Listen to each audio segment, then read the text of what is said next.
Okay, so today I'm going to talk about how to get into a workout routine, or also like how to get one started, and then how to also be consistent once you have started a workout routine. So those are going to be the different topics we're going to focus on. So the first point I would like to make when you are starting a new exercise routine is to make sure that you are easing yourself into it. Trying to exercise too intense right away can put a lot of stress on muscles, tendons, bones, joints, all of it, all of your body.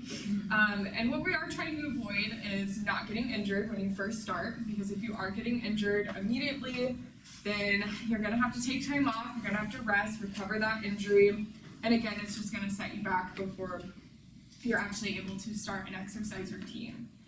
Some different examples of what would be exercising too intense right away would be maybe lifting too much weight, running or walking too far or too fast before your aerobic fitness level is at that point, or forcing your body into a tough stretch before your flexibility is there. These are just some examples. There are other ways to go to intense right away. My suggestion when beginning an exercise routine, and I will talk about it a couple times during this PowerPoint, but is to listen to your body when you're first starting. So your body will tell you when there are certain things that you should not be doing, and so you have to listen to those signals that it is giving you in order to prevent injury. So again, my suggestion would be to start at a lower intensity, determine where your fitness level is, and then from there, you can set your goals and start to improve your strength and endurance based off of where you are at. So this next part is how to mentally prepare yourself for exercise, because when you haven't been exercising for a while, or maybe you've never exercised before, there is some mental preparation that comes into play when you're beginning an exercise routine. The first thing is when you're putting your muscles to the test, you will feel a lot of soreness at the beginning. This should get easier as you get into your routine. However, you might, like I said, you might feel quite a bit at first. This is normal. That is just your muscles breaking down, which when they recover, they will heal, they will get stronger at that point. So again, just listening to your body when it comes to the soreness. What I would suggest is if you do feel like after a workout you're extremely sore, that doesn't mean that the next day you shouldn't work out at all. What that would maybe mean is you might want to lower your intensity, do what's called an active recovery day, where you are still being active, but you're not at such high intensity that you're still letting your muscles recover during that day. So that could be maybe walking or doing whatever aerobic activity you're wanting to do at a slower pace, maybe not quite as long. You can also do less weight if you're doing some weight stuff, and then maybe some stretching as well. So stretching can also be considered to be active recovery. Yoga, anything like that can allow those muscles to kind of recuperate. But that is totally normal, like I said, to be sore. So it will get easier as your body gets stronger. You might not notice that you're as sore as you used to be with different exercises, which just means that your body is getting stronger. Maybe at the beginning of your workout routine, though, if you do notice you're never sore, that is probably a sign that you should increase your intensity a little bit. My next point that I would like to make when it comes to mentally preparing is to try not to dwell on the past, especially if you used to work out in the past, you used to be an athlete, whatever it might be. Where you were in the past is definitely not going to be where you're able to start your new exercise routine. So you almost just want to forget about it, forget where you used to be, and determine where you are at that moment, and that's what you can set your goals on for in the future. And you never know, you might get to where you are at the same conditioning as you were in the past, but chances are as you do age, we naturally lose muscle mass and bone density, so you may never get to the point that you were in the past. So the big thing is focusing where you are in the present and trying to become the best fitness level that you can at that moment.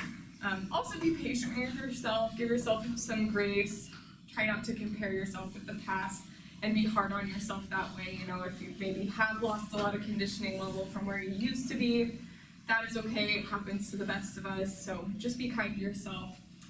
Because also I know from personal experience and from working with other people that when you are very, very hard on yourself and you're not very positive when you are exercising, the chances of you giving up and just quitting your exercise routine are a lot higher than someone who is giving themselves grace and being a lot more positive when it comes to their working out. Okay, so now I have some workout tips for you. So this would be you're starting your exercise routine. These are some things that I would like you to focus on. First is take it slow, which like I said, that goes with easing into it. Basically, we just don't want to jump into it too hard and get injured and have a bunch of setbacks. So make sure you are listening to your body and starting at the workout routine that you should be doing. I would honestly say it's better to be a little conservative when you're starting and figure out where you're at as opposed to starting too hard, because it really only takes, you know, maybe one exercise session of going too hard to hurt yourself. Or even if it's lifting weights, I mean, sometimes it can be one set that you lift too much and you can feel something hurt. So we're trying to avoid that. Number 2 is focus on form. So this comes in play a lot with more strength activities. But when you are beginning, you want to build that muscle memory first before you actually start increasing weight and intensity on different things. As we start to lift more, what you'll do is that's when you're going to put yourself at risk for injury if you're not doing the correct form. So I would suggest first, if you're wanting to do a certain exercise, do your research, ask people, you know, figure out what is the correct form and try and focus on that with light weights. And then as you get stronger, you'll have already built that muscle memory for that activity. And so you should be able to continue to do that even if you do increase your weights. And also your body will get stronger as you're working on your form as well. Number 3 is to mix it up. So there's so many different things that you can do for exercise. You know, don't just stick with one thing. First off, it's gonna help keep your workouts like entertaining. You're not gonna get bored with what you're doing. But it's also going to help you target areas in your body, target different areas, target your aerobic fitness, your muscular skeletal system, that sort of thing. So we want to make sure that we are targeting different areas and just keeping it exciting, because it does get boring when you're just doing the same thing over and over. And again, I would like to add find things that you like to do too. You know, so find some different things that you want to do and kind of stick with those, but maybe try and mix them up if you can. All right. Stretching a lot. Flexibility is the most neglected aspect of physical fitness. I don't necessarily know why that is, but it is. So flexibility and range of motion can help your muscles work more effectively, but also lessen your chance for injury. So the effectively portion, for an example with that would be when you're doing squats, if your hip flexibility and your hamstring flexibility is not where it should be, you're gonna have a hard time putting your weight back and keeping your weight on your heels and your chest up as you're doing the squats. You're gonna wanna lean forward, your knees are gonna go over your toes, and that can really just be lack of hip flexibility in there. So you're not working the muscles that you're wanting to work when you're doing that. And then you're also putting your back, your lower back, and knees and all your lower body basically at risk for injury when you're doing those sorts of things. So, and that can come and play with almost any exercise that you are doing. So stretching a lot is very important. It doesn't have to take a lot of time. You can incorporate it at the end of your workouts. You can do some range of motion before you start your workout. I know a few weeks ago, or few months ago, I talked about doing yoga before bed, a yoga routine. So that can come into play too, stretching before bed. If you maybe don't have the other times when you're doing your workout, that can be a way to get some flexibility in as well. And it doesn't have to take a lot of time, but don't neglect it, especially if you are feeling pretty sore. Stretching would be something that would be handy. It's gonna help relieve some of that soreness and also just improve the flexibility while you're working on it. Number 5 is don't forget to rest. So this comes in with the listening to your body. So I'm going to talk about here in the next couple slides about consistency, because consistency really is key when it comes to exercising. But that being said, we do still have to allow our bodies to rest and recover in order to actually build up our muscle mass and get stronger.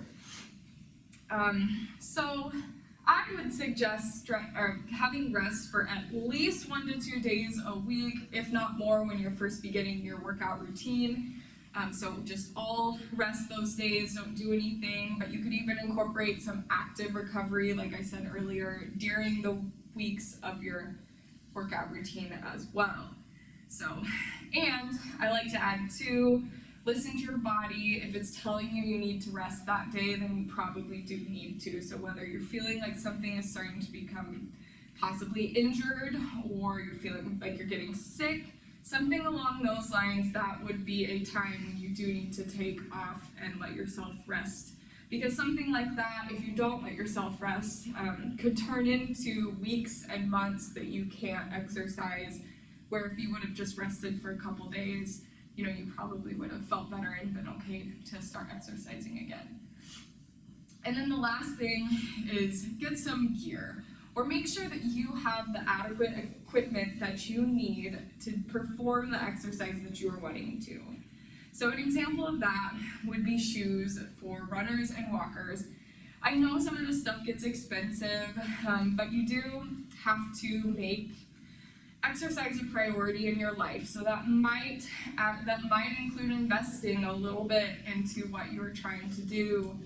And I will say that I know it's expensive, but it's less expensive than the doctor bills that you might have to pay later if you're not exercising as much. So shoes, but that could even be if you're planning on working out at home, if that works more into your daily routine to work out at home. You might need some resistance bands, dumbbells, kettlebells, you know, just different things that you might need. That could also include getting a gym membership. You know, at the Wellness Center here, you pay for the first month as employees for us, but then if you go 11 times or more, then you can potentially get that next month free, and then so on from there. So you really could get a free membership every single month if you stay consistent with it. Our Wellness 365 program, if you also get 600 points by the end of the year, then one of our incentives is the 1 year free Wellness Center membership. So we have some different opportunities to make some of those funds a little cheaper for you guys. Okay, so now I'm going to talk about staying consistent with working out. So you've started your workout routine, and now you're just trying to find ways to keep it interesting, keep it entertaining, so that you want to keep doing it. My first suggestion that I have is to make it social. Make it something that's enjoyable. Maybe you have a friend or family members that are also wanting to get into physical activity as well. Maybe you can invite them to do some workouts with you throughout the week. You guys can kind of keep each other accountable for your workouts. Another one would be joining a workout class. Then you can maybe make some friends from that workout class. And then you have the instructor, and friends to also keep you accountable. So those are just some ways to make it more fun for you as you're exercising, because I know exercise sometimes doesn't feel fun. The next suggestion I have is dedicating your time. This is a very important one because I know a lot of people, and we're very busy, everyone's very busy, and so it is hard to find some time to exercise, but you really have to make it important to you. You have to make it a priority and schedule out your time during the day that you are planning on exercising, or else you probably won't do it. I just know from working with people in the past and from myself, if you're not making it a priority, it's probably not going to happen, or you're going to skip it a lot. So what I would suggest is maybe finding a specific time each day that you can do your activity, and I would try and keep it at the same time too as you can, and that is just part of your daily routine. You don't schedule things at that time because you know that is going to be when you're exercising. I mean, it's okay to randomly deviate from that, but if you try and keep it at the same time every day, you're gonna be a lot more likely to keep going with it.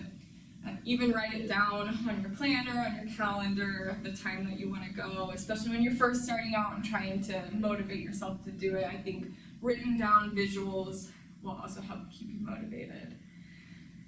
And then make sure you're doing what you like. So this goes along with what I said earlier with the mixing it up a little bit, but there are so many different exercises out there.